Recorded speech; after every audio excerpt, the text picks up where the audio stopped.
Okay, are you ready for another retail masterclass? I mean, my guest today is bringing it. And for most of our listeners, you know this guest. It's Bob Negen with WhizBang Training, and he is back on the show. And of course, Bob is just bringing his wisdom. Bob is a partner of ours and a dear friend, and we've just been working together since I started this business. I knew him back before I started when I was at Snap Retail. And him and Susan and their team have just really been supporting retailers in all aspects of their business. But today we really talk about the power of training. And that might not sound sexy, okay? I know that might not. You need to listen to this episode. You need to understand what training can do for your teams and start looking through some of these different lenses about how deeply caring about the emotional bank account, about really showing up for your customers and your team, about culture, all these things we discussed today. It's a really rich episode. In fact, even in the resilience round, I was like, this could be its own episode. Like Bob went really deep on those answers. So be sure that you listen to this full episode today because I don't want you to miss anything. Now, we'll link to Bob's other two episodes when he was here on the show, and you can learn more at whizbangtraining.com. WhizBang has an H in there. We'll link to everything, but let's dive into, oh, before I forget, actually, Bob is speaking at Evolve. So get your ticket if you haven't already. He's going to teach how to make your team a selling machine. Bob is really good at sales. Like he is really good at teaching retailers how to make more money. And so if you want to increase your average order, if you want to increase the number of transactions, if you want your team to be better salespeople and more confident salespeople, then come to Evolve and learn from Bob. Go to rootedinretail.com/evolve and use the code ROOTED to save some money on your ticket. All right, let's dive into this super rich and high value episode with Bob Negen. Welcome to the show. I'm your host, Crystal Vilkaitis, the Wolf of Main Street, and this is Rooted in Retail. Bob, welcome back to the Rooted Retail podcast. I'm thrilled you're here. Well, Crystal, it's always a pleasure to talk to you, and it's always an honor to be on your podcast. Yeah, I know. I think this is your third appearance. So if people missed the last couple of episodes, we'll link to them. Be sure to listen to all of Bob's content because you have so much content. You have been helping our retailers in so many ways for so many years. For those listeners who maybe aren't familiar with you, will you take a couple minutes and share about your retail journey? Sure. So in 1981, and it does date me, I understand. But in 1981, I was 23 years old. I had just graduated from college. I didn't want to get a real job, and I had a new hobby. I was a kite flyer, and I loved everything about kites. I loved being outside. I loved the color, blah, blah, blah. I loved kite flying, and I didn't want to get a real job, and I loved flying kites. Why not open a kite store? How hard can it be to run a retail store, right? That's what I thought. And so if here's Michigan, I went up to Mackinac City, Michigan, and I started one of the world's first specialty kite stores. That first year, I hired my brother, and he became my junior partner. And for 19 years, we built that business. We grew, we shrank, we opened stores, we closed stores. We learned how to sell yo-yos, and for over the course of about 4 years, we sold about $3 million worth of yo-yo and yo-yo accessories. I just sort of had this real rock and roll retail career. And with something that's relevant is in 1999, I sold my share of the company to my brother Steve. But in 1996, I met my wife Susan, and you know Susan. Many of your listeners know Susan. Yeah. And Susan had been a department store executive. And so when she came to work for the Mackinac Kite Company, when we met and fell in love, and then she started to work for us part-time as a consultant, all of a sudden she brought into the Mackinac Kite Company these skills that Steve and I never had. I had never heard of an assortment plan. I didn't know what an open to buy plan was. I didn't know what store operations. I mean, Steve and I were like so many independent brick and mortar retailers. We got into the business because we had a passion, because it was fun, and we thought we thought it would be easy. I mean, I thought I would make a lot of money in a short amount of time, and all these misconceptions. Mhm. And but at the end of the day, you get into it and then you have to figure it out. But Steve and I, we had a really good business. We were growing every year. We had a great reputation on the street. But then when we took what Susan had learned from these management training courses and by being a buyer at these department stores, and we applied it to that entrepreneurial energy that we had at the Mackinac Kite Company, all of a sudden we went from a pretty good business, from the outside looking in, it was super cool. We were doing cool, fun things. Yeah. But then all of a sudden, internally, it all worked. And the amount of joy and the amount of fun and the amount of enthusiasm that you're able to have when your business is running the way it's supposed to, Yep. as opposed to when you're trying to figure out, I mean, there's really no comparison. So that was just a really important thing, that the Mackinac Kite Company worked, and Mhm. it made money, and we had a great culture, a great team. Everything about it was going the way it was supposed to. And then in 1999, Steve came to me and said, "Hey, do you want to sell your share of the company?" And at that, I mean, I was ready. By then, I already knew that other retailers needed what we had, right? Yep. Uh, the moment was clear. So we were at the Kite Trade Association and we're all sitting around at the bar. And all of a sudden, I looked up and there was this ring of people around me hanging on everything that I was saying. And it wasn't because I'm so smart or charismatic. It was because everybody saw that we had some secret sauce that they didn't have. Our Mhm. business was working. They were still grinding and trying to figure it out. So I already sort of had in my head that this was going to be something that I wanted to do, because there's no need for everybody to go through the pain that we went through, that most independent retailers, those growing pains. Yeah. So when Steve came and said, "Hey, you want to buy your share of the company?" Uh, the answer was yes. In fact, Susan, was kind of funny because we were driving up to our cottage in Mackinac City, and within, before we got to Cadillac, so within 2 hours, I said, "I'm going to do it." And she looked at me and she said, "You've spent 19 years of your life building this thing. It's going to take you 2 hours to make this decision?" And the answer was yes. So then, for the last, 25 years now, Susan and I have worked, almost exclusively with small to mid-sized independent brick and mortar retailers. And our mission is to help you, your listeners, get the skills you need to have a great business. And not just to have a great business, but when you have a great business, your life gets better. Your ability to contribute to your community gets better. The impact that you have in your industry and on the world goes way up. So it's our little way of trying to make a ripple in the universe. And that's what we do. That's why we're here. That's why I'm talking to you. Yeah, I love it. And you are making so many ripples and such impact with our retailers. This is where I'm always just so grateful for what you guys do to help our listeners and our retailers. And Bob, you've had this incredible retail career that you've built. So looking back, what's one defining moment that shaped how you see retail today?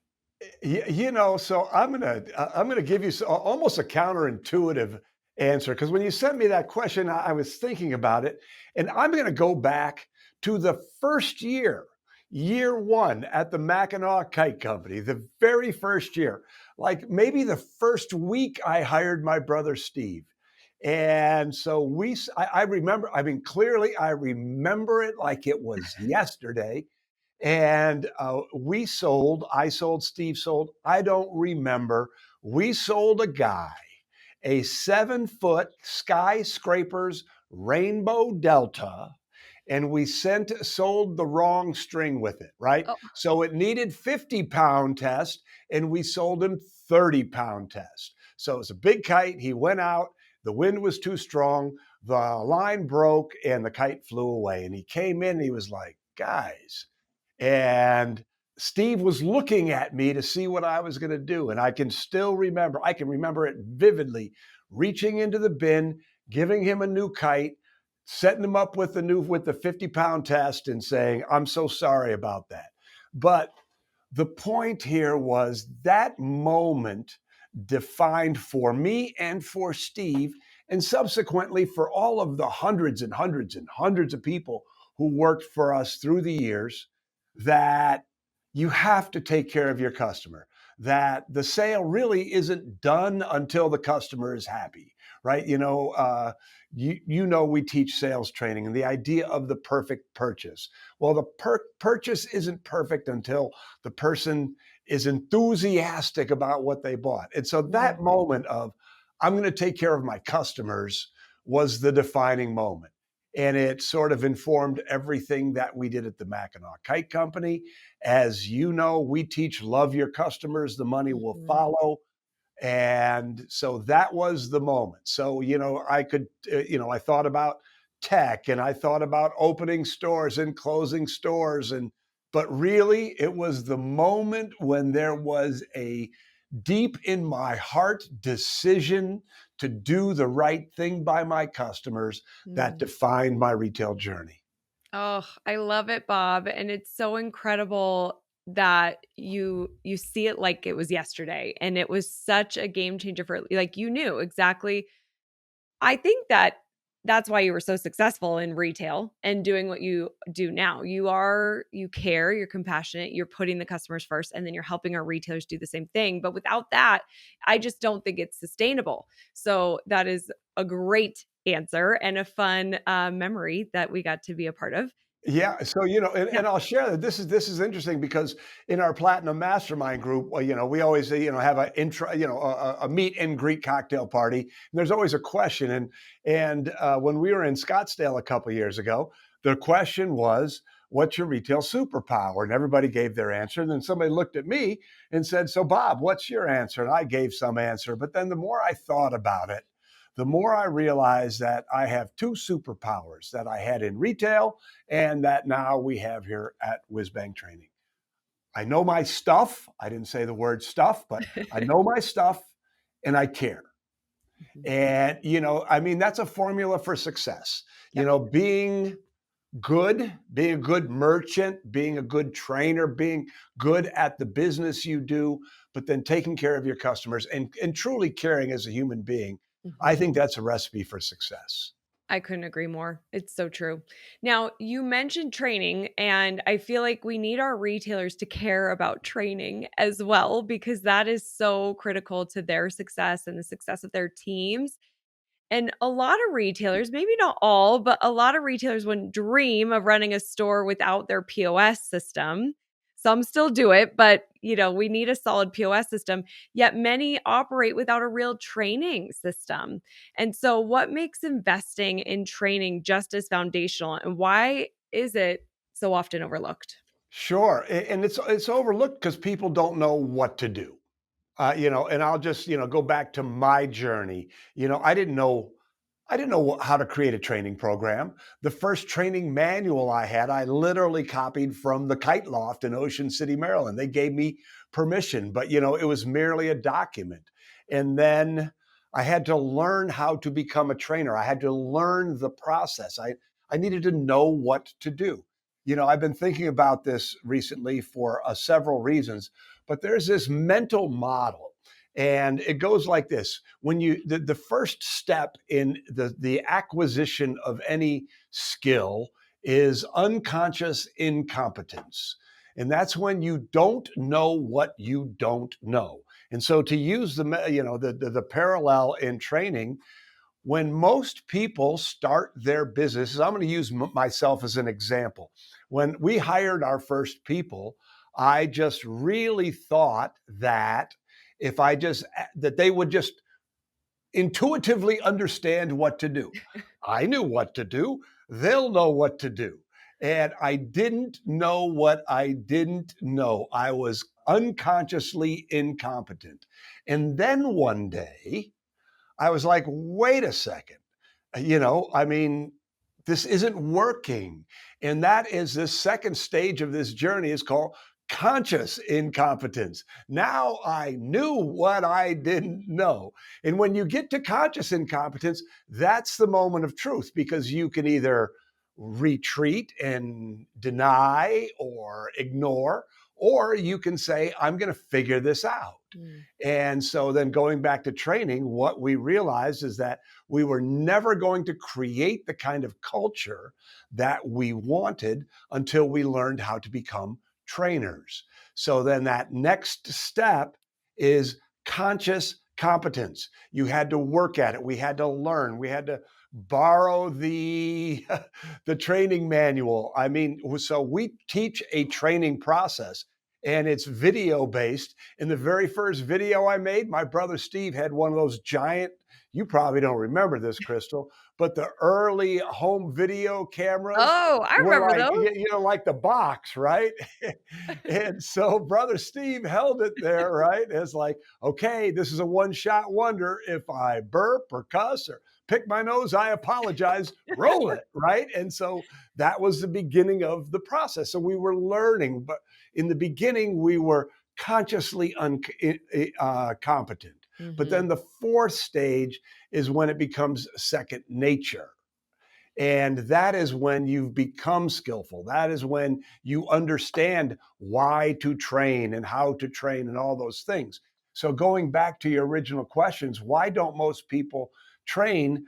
I think people understand the importance of training, but where to start Mm, is it gets in the way. Or even if they have an idea of where to start, where to find the time. Is my team going to be aboard or get on board with these things? So right. when you look at going from, oh, okay, I need training to the place where you have a training program in place where your onboarding is on rails, where you have a culture that is reinforcing your standards. There's that giant journey in between. And if you're trying to figure it out on your own, it's really, really overwhelming. So most people just give up and then accept what they have, right? They Right. accept the people they have, they accept the behaviors that they're doing and they're being held hostage. Here, this is interesting. Mhm. Ken in January is in the Platinum Mastermind group. And at the very end of our last meeting in San Juan, Puerto Rico, we're having this lively conversation about culture. And she said, culture is what you allow. Mm, I was like, oh, that's interesting. But the more I thought about it, think about it this way. Culture, there's two sides to that coin, that developing a culture coin. One side is proactive. That's building your training program. That's learning how to build your training program. That's building your training program. That's getting your people through the training program so they know what to do and how to do it. And you set your non-negotiable standards. But then the allowing part is once you've set those standards, you cannot allow people to not do what you told them they needed to do for your customers to get the experience they want on the floor. right. Yeah, you have to have that accountability, and You this is have to. where, You yeah, have to. the training system comes in place, but then you are it's a non-negotiable. Like, these are Right. our rules, this is what we do. And for anybody that's listening that maybe doesn't have the training system or it's sort of scattered, I first just want to say, like, just imagine it being done because it can feel like a big feat. Like, I have so much to do and so many people to train. Where, to your point, where do I start? And often that's the hardest part. Where do I start? So, first, I just want our listeners to just like imagine that feeling of it being done and what your business can look like and how that can feel. And then, if we come back, what would you give just one easy tip to start to get into action? Because action creates the momentum. So, what's Absolutely. this? How do they get started? Right. And so, and I'm going to make a quick plug here because, we have a platform where you can put your training. It's called Retail Brilliance.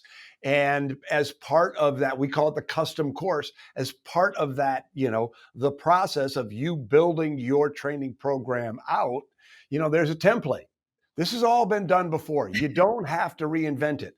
We kind of had to reinvent it because it was, believe it or not, before the internet, right? Right. So we started with the kite lofts, 10-page document, but then we had to figure it out. But you don't need to figure it out there.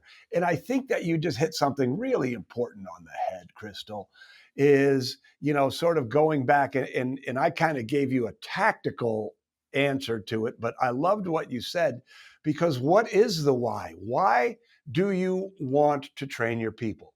So, you want to train your people because your sales are going to go up, right? If you give your team members sales training, the average ticket's going to go up 10, 15%, just because they are skilled and they feel confident.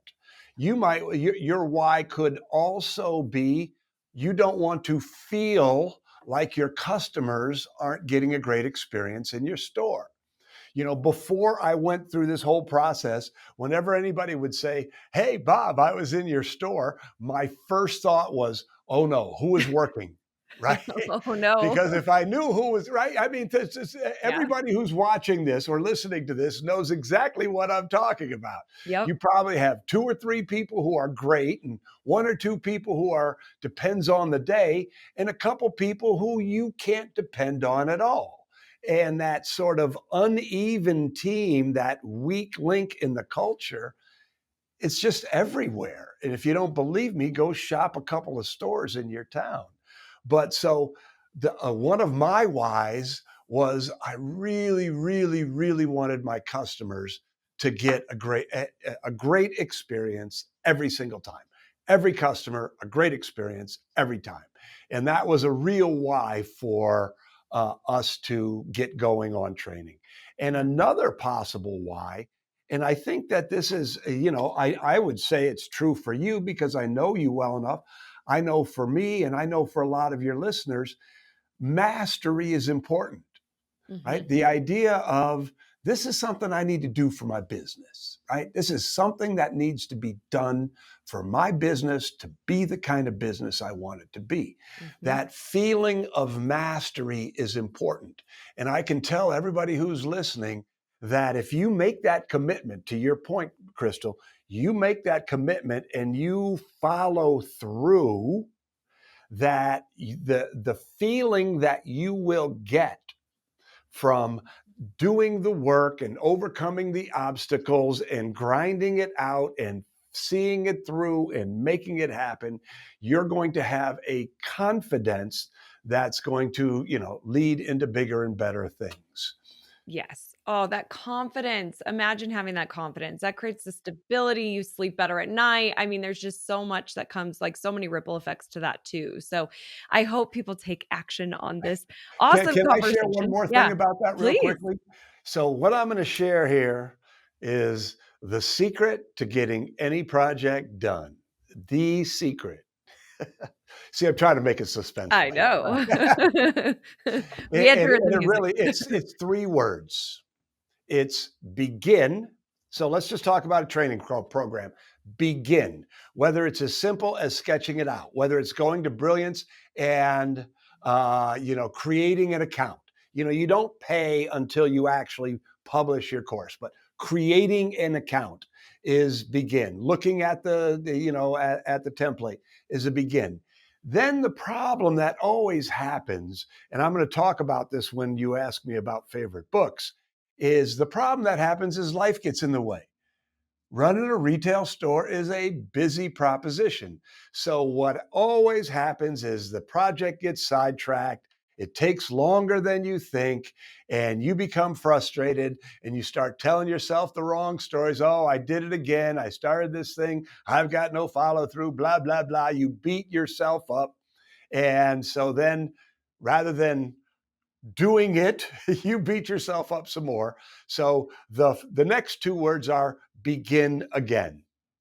Just start it, and then whenever you get off track, don't beat yourself up. Just get back on track. And something like a training program is probably 5 or 6 begin agains, right? Yep. but begin again, begin Yeah. again. And every time you begin again, beginning again becomes a little easier. To your point, Yeah, momentum. that's such great advice, obviously, for so many aspects of our life, right? Like, we just aren't perfect where we start something and finish it and then we move on to the next. Like, it just does not work that way. So, give yourself a little bit of grace and begin again. Like, I just absolutely love that advice. Now, Bob, I also love stories on the show, and I feel like you would have a lot of stories for the hidden costs when people skip training, because I'm sure there's a hidden cost if they are not training their people.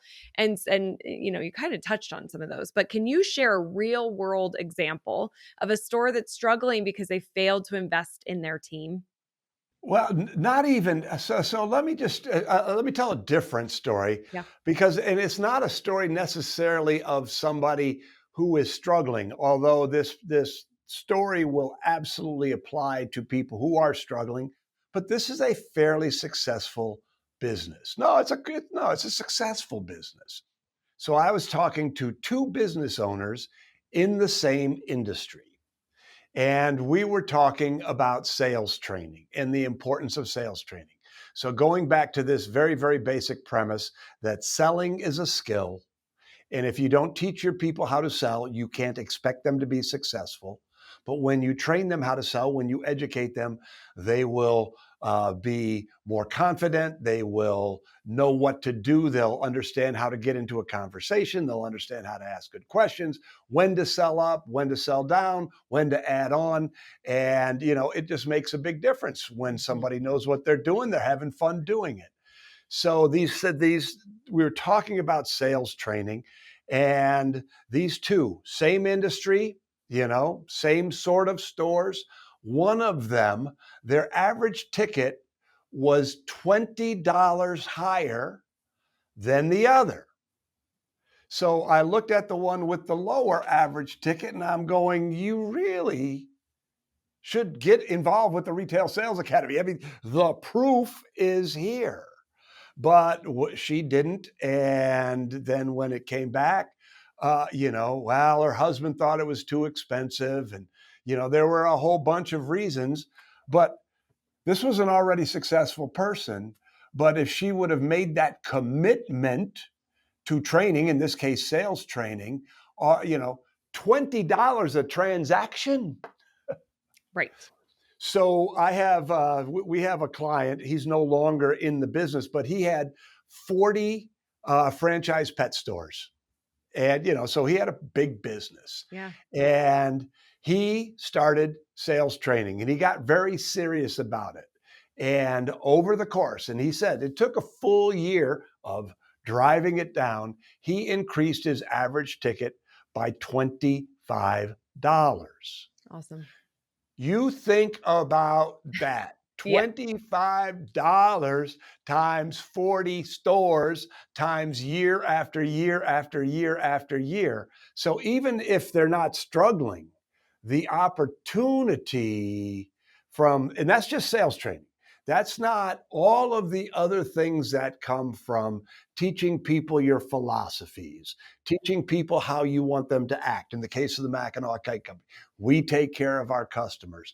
Uh, the other things where people really start to burn out and wear down is if they don't have training, what happens? Their team is always texting us. Your listeners, some Mm. of you are probably going, yeah, are you getting texts in the middle of the night, right? If the alarm goes off, do people know what to do with it? There's all of this stuff that goes into running a retail store. And if you don't have a training program in place, it always comes back to you. It always comes back to you. It always comes back to you. Yep. So when you look at opportunities, if you want to go on a month-long vacation and not worry about your store, you have to have a training program. If you want to feel good about everybody who's coming into your store, all your customers, you have to have a training program. So it's just to your point about a POS system. I truly, honestly believe that every good brick and mortar retailer, independent, our community is in the next 3 to 5 years is going to have a good training program or they're going to be slowly going out of business. Just like a point of sale system, it just becomes one of those bottom line, fundamental, foundational, structural pieces that if you're going to compete, you have to do it. Do you agree with that? Oh, I 100% agree with you, and that's a good lead into my next question because you and I really agree on customer experience is the retailer's number one competitive advantage. Like I hear you say all the time, like, be the store of choice. And the consumer has so many choices. And that experience is what's getting them to come back again. Like, we work so hard to get people to come in one time, that first time. And how are we getting them to come back?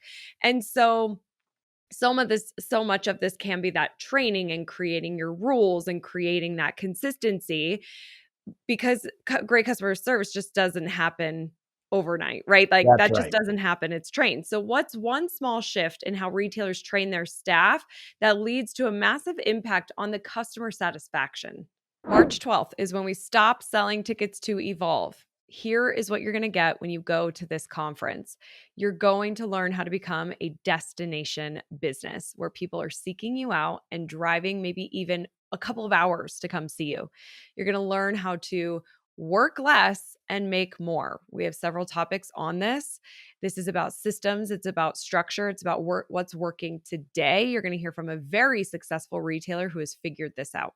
You're going to learn how to get customers to come in more often. This is a challenge, getting people to come in again and again and again versus just one time. We're going to teach you how to grow loyalty. You're also going to learn how to grow your online visibility. And this is so important whether you're an in person brick and mortar store or online or both. There are so many things you can do to really grow. And I want this to be your year where you're really standing out online and people are easily finding you. I have had multiple retailers say that this event is life changing. This is a business conference, but it can absolutely have such a big impact on your life and your team. This could be the difference between having an okay year or maybe kind of a down year to having an exceptional year. I want this to be your best year ever. And the sessions that we have Evolve is going to help get you there. Some logistics in your ticket price. It includes 3 nights stay at the beautiful Gaylord Rockies where the event is held. You also are getting the replays to all the sessions as well. You'll get those sent with you so you and your team could go and revisit those as well. You get networking time, time with the speakers, time with me. This is the event of the year that you do not want to miss. So go to rootedinretail.com/evolve.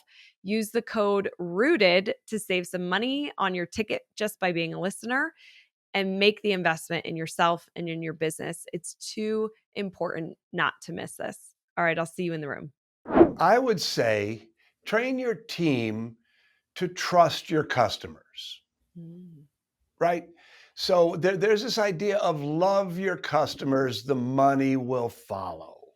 And if you allow your team members to take good care of your customers, that shift, that confidence that they get from knowing that they really can't screw it up, or if they screw it up, there's an opportunity for coaching.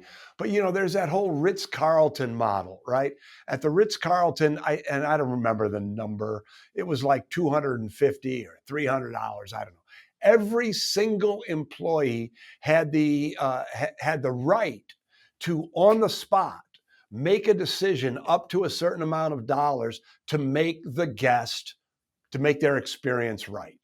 And so if you're housekeeping, right, you're a minimum wage housekeeper and something's not right, boom, they have a chance to make it right. Now, of course, whenever anybody does something like that, there's an opportunity to coach. There's an opportunity to make sure that they're on the right track. Maggiano's Let Us Entertain You in Chicago. Same thing. The servers, servers have a right to comp a meal. There was like a 10 top. We're all down there. It took too long. And the woman goes, it's on me. Right now, you could argue that they gave up $400 worth of, tickets, Right. But I can tell you that that place was packed on a Tuesday night. And every time we went back to Chicago, to that area, we went there. That idea of love your customers, the money will follow. Take care of your customers. Mm, And this reflects itself in return policies. mm, So for instance, our friends at Cloud9 Pajamas, their return policy is if you're not happy, we're not happy, right? right. And they learned that from me. I mean, being not so modest, but it makes sense, doesn't it? Yeah, it When does. people know, people sense whether you're on their team or not. Yep. People sense whether you're trying to take advantage of them. People sense whether you're just a piece of meat with a credit card. And when people sense that you really care about them, they respond with their money. It's so true. You know what's so weird? Maybe my subconscious mind knew I was having this interview with you today because the very first thought I had when I woke up, like my alarm went off and I just thought emotional bank account. And you like I it's so weird, but that was like the thought and then I just went into my day, and I kind of Right. forgot that that happened until right now. But you say that all the time. Will you talk for those listeners who haven't heard about it? Will you talk Yeah, about the of emotional bank course. account? Yeah, Yep. I'm surprised I didn't get around to that already. So I actually got this from Stephen Covey and the 7 Habits of Highly Effective People. Great book. So many people have read it. I don't know, 20 bajillion copies sold, all those things. But in that book, he contends that in every human relationship, think of it as a bank account. And he contends that for every withdrawal you make, meaning in the case of retail, every time you ask somebody for money or you ask them to come to your promotion or you ask them to participate in something you're doing, anytime you ask them for something, it's a withdrawal. But Covey contends, and I wholeheartedly agree, that for any balance to be positive, there needs to be 10 deposits for every withdrawal. So, what does that mean? It means that you're always, always, always looking out for the customer. In the case of marketing, so your marketing isn't about deal of the day, deal of the day, deal of the day. Your marketing is about, things that are fun and interesting and helpful and amusing and engaging. Your emails should be a deposit, not a withdrawal. And it just, when we look at it here at WhizBang Training, when we have a promotion, we take out big withdrawals, right? We send a lot of emails. The last day of a promotion, we'll send 3 emails, Yep. but we're very, very, very aware that that all during the year, all during our relationship, that we need to take care of you, that the name of the game is to build the balance, because how you build your business is by building the balance. When you have more in the emotional bank account to spend, you're also going to be able to get more, which leads to another concept that I created. It's called WWMCW, which is an acronym. By the way, I didn't create the emotional bank account. That was Covey. But I did create WWMCW, and that's an acronym for what would my customer want? Mhm. And WWMCW is a philosophy. It's a way that you look at your business. It's a strategy in that it drives where you're putting your resources. But to your point and question about the emotional bank account, it's all about the customer. Yep. They don't need to shop with you. They don't need you. They don't need you. They don't need you. So the name of the game is to give them the kind of experience and make them feel the way that makes them want to come in again and again and again. Yeah, it's so true. I love that so much. And I hope that our listeners just take action on that. And it comes back to the care that you were talking about before. Like it just there's a massive through line there for sure. Now, Bob, you are coming to the Evolve stage. So excited to have you in I'm excited to Denver. be there. I cannot wait for your talk. You're going to be teaching retailers how to turn their teams into selling machines, which is Yes. super fun. So, what's the number one thing holding most teams back from reaching their full potential? Training. Yeah. Right, I mean, it really is. So, let's use a metaphor, and we're going to use a team sport metaphor. So if you're playing, and so both of my sons were athletes, so I'll use them as examples. When they were playing pee wee ball, they had one coach and there were 40 kids, right? Right. But then every level that they progressed through, all of a sudden they're junior high and they've got two coaches on the bench. Senior high, they've got four coaches on the bench. If you look at a college team, a Division I college team, they've got a row of coaches behind the bench. If you go to a pro team, every player, LeBron James has teams of people just to take care of his body. So the point is all of those things are inputs into success. Yep. And so the more that you as an owner can educate, can train. So there's education and there's training. Training is really that management stuff. This is how we do things, right? Education is kind of the why we do things. And good leaders are both creating the management structure and then providing the leadership at the exact same time. But that's the metaphor. The metaphor is that the reason that people aren't giving the kind of experience that the owners want is because the owner hasn't put the energy into creating a culture. Yep. It's so true. And then also allow the culture. And they allow, and that's what I was just going to say. And when I have these conversations, even with very experienced merchants, there is almost always, when there's frustration around a culture, there's almost always it's time to put on your big girl pants. It's time to put on your big boy pants moment in the conversation.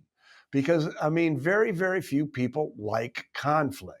Right. But if you're going to be a great leader, understanding that, to your point, you can't allow people. One bad apple does spoil the whole bunch. And, there's this thing called the vacuum law of prosperity, which merely says that something needs to go away before something good can come out. Can come in. So there is this thing that I call the vacuum law of prosperity when you apply it to your schedule, right?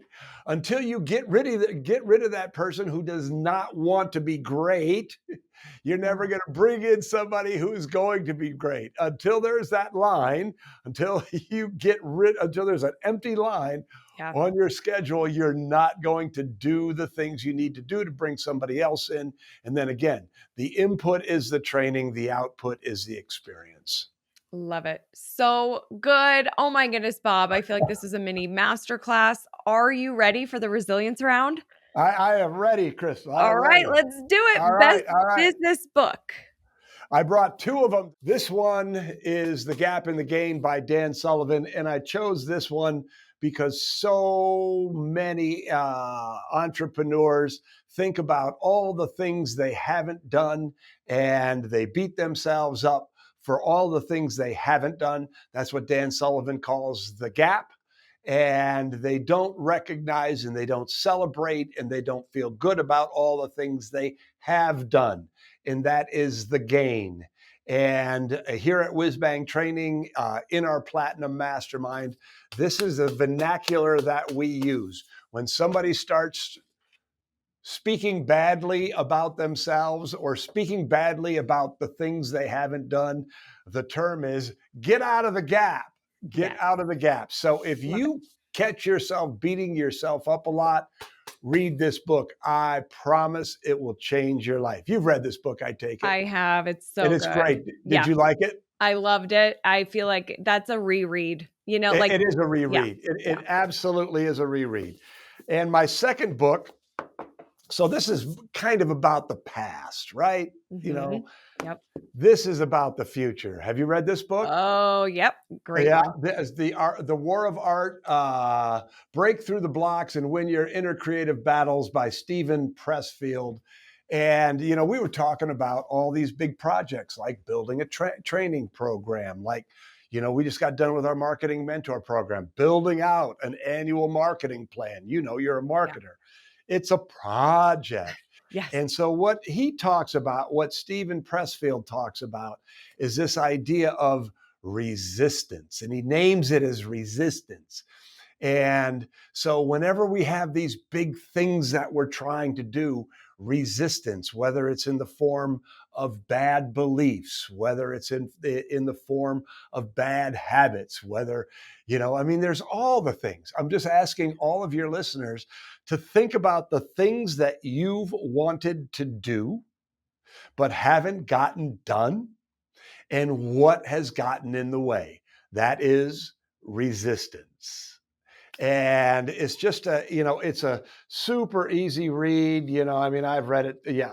So my friend and mentor, Randy Gage, who has written, I don't know, 6 or 7 New York Times bestsellers, he says whenever he starts a new project, Mm. and Randy doesn't start small projects. When Randy starts a project, the intention is to go big. He said he always rereads this book before he starts any big project. So both of these books, I guarantee, will change your life. Yes, excellent suggestions. I want to double tap on that. I so Okay. agree. Best retail technology, like an app or software. Yeah. So I have to say, Yep. retail brilliance. Yes. So for your listeners, here at WhizBang Training, we created an online retail education platform. And the mission is to put all of your retail training all in one place. So for the WhizBang Training, the Retail Mastery System is on Brilliance. The Retail Sales Academy is on Brilliance. Crystal has got a couple of courses on Brilliance. Josh Yep. Shore has got courses. So there's all sorts of courses for you to educate yourself to become a better retailer. The next phase in the evolution, and it's just starting. We hope to have our first brand published in the next couple days, is brands putting their product training on Brilliance. So Awesome. imagine, if you will, that you have a place where you can go and you can assign training to your managers, because there's manager training, to your employees, sales training, product training. So it really is, all of your training all in one place. When I came up in retail, Crystal, all there was to do was to figure it out, Yep. right? That's what you did. That's why when I met Susan, it was such a revelation. It was like, I remember looking at her going, oh my God, somebody actually taught her how to How do do you this. know this? Yeah. Wow. Yeah. Right? But now there's no excuse for anyone to not be successful, Right. right? Every problem you have points to the need to develop a skill. Almost every problem that you have in the corresponding skill, you can already find on Brilliance, in the Yep. Retail Mastery System, in Crystal's courses. So the information is there. You just have to make a commitment to yourself that you're going to get past unconscious incompetence or even conscious incompetence, and you're going to do the work that you're going to do the Yep. work and become a better merchant. You're going to do the work and become a kick-ass retailer. Yes, I love it. And I just have to say, because I do have courses on there, I've used it. It's so easy to put your courses on there. So check it out for sure. Great suggestion. Bob, how do you keep up with the ever changing retail landscape? Well, there's a couple things. I've got a whole inbox full of all the newsletter, marketing, brew, and the National Retail Federations. But what I really find is that our strengths are not in the future.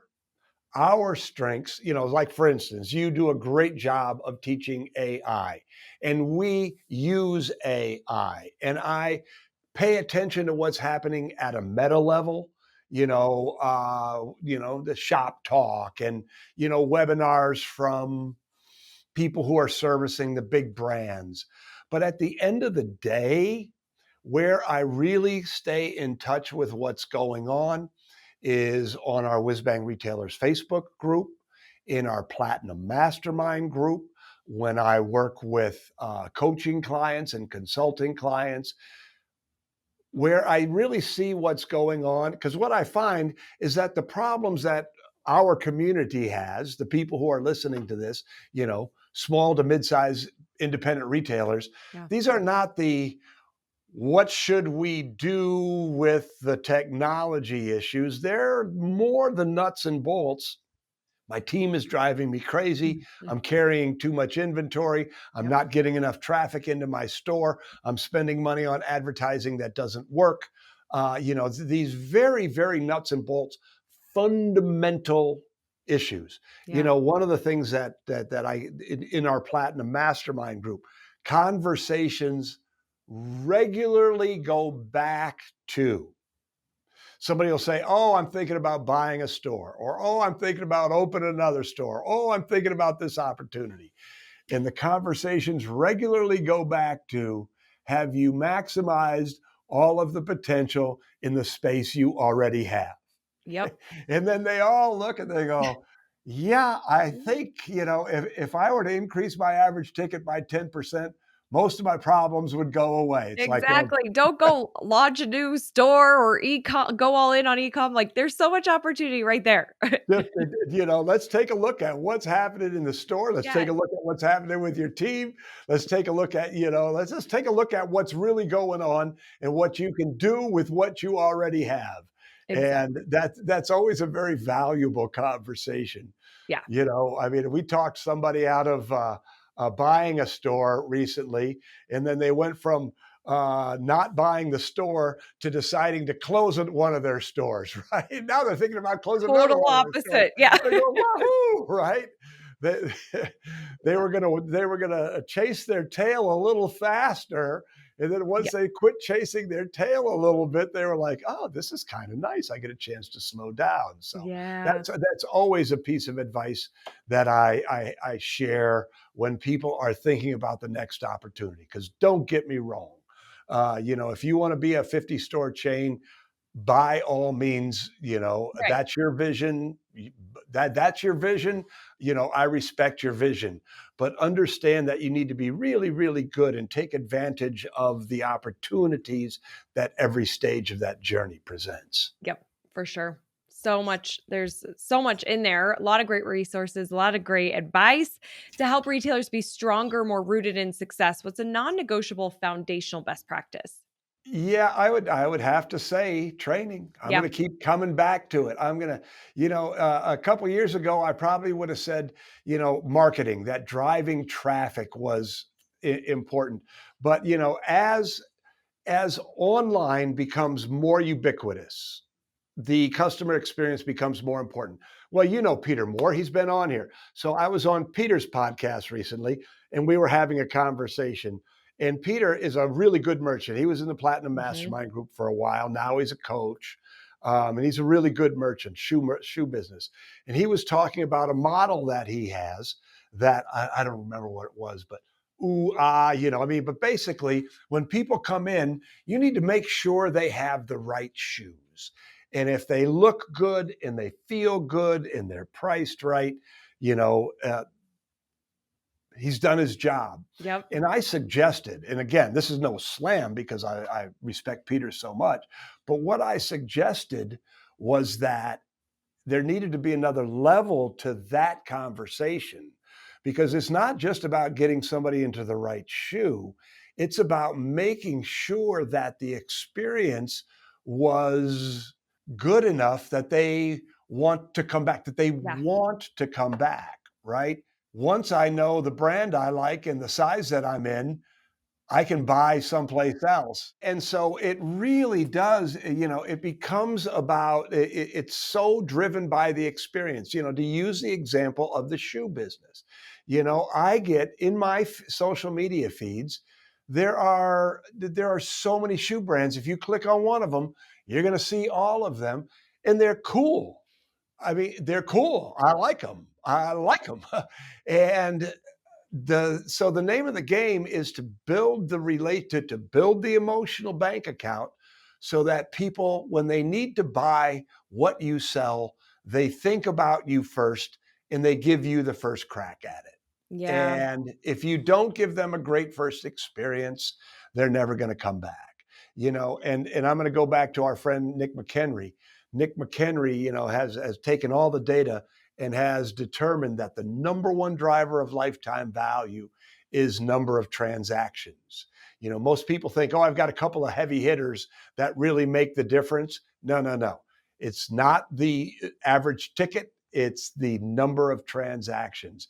And the only way that you build the number of transactions is by getting new customers, giving them a great first experience, getting their contact information, preferably by having a great loyalty program, and then doing the marketing that builds the relationship and having the promotions that bring them back in, but really making them part of your community so they feel like they belong and they want to come in and they want to experience and be part of who you are and what you do.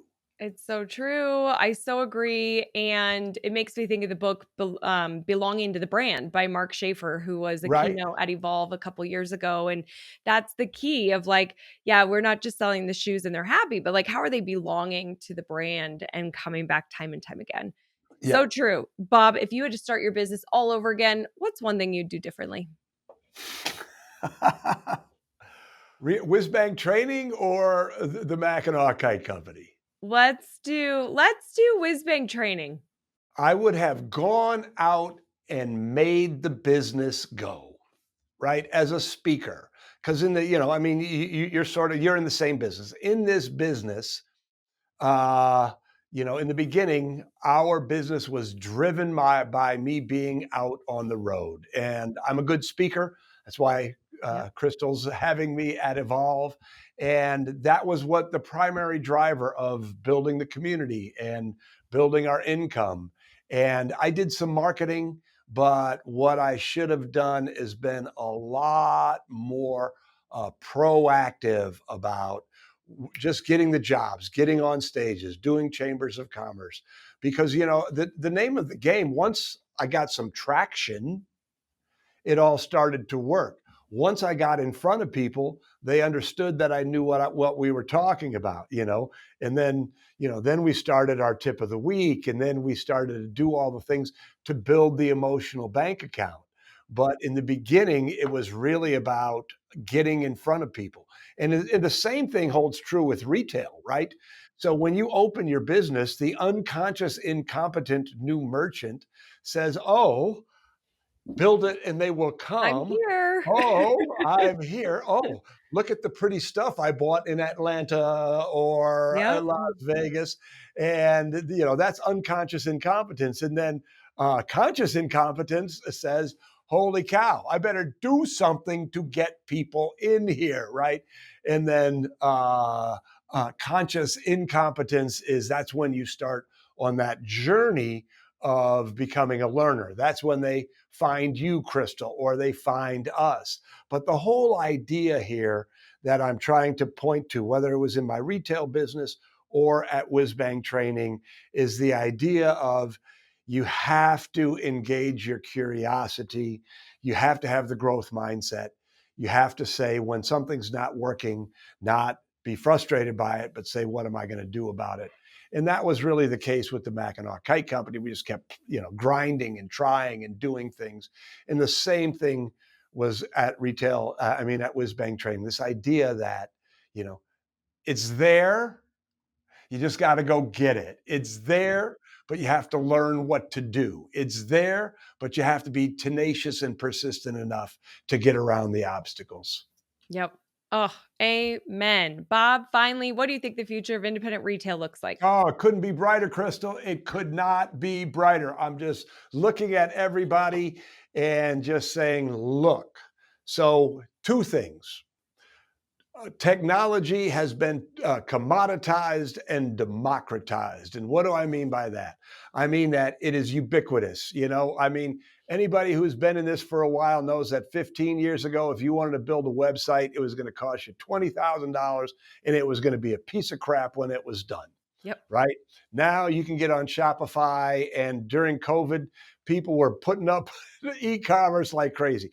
It's an example of technology becoming commoditized, right? As it becomes more ubiquitous, the price comes down. And it's democratized. By that I mean it's available to everyone. So the big brands no longer have these huge technological competitive advantages that they had once Right. upon a time, right?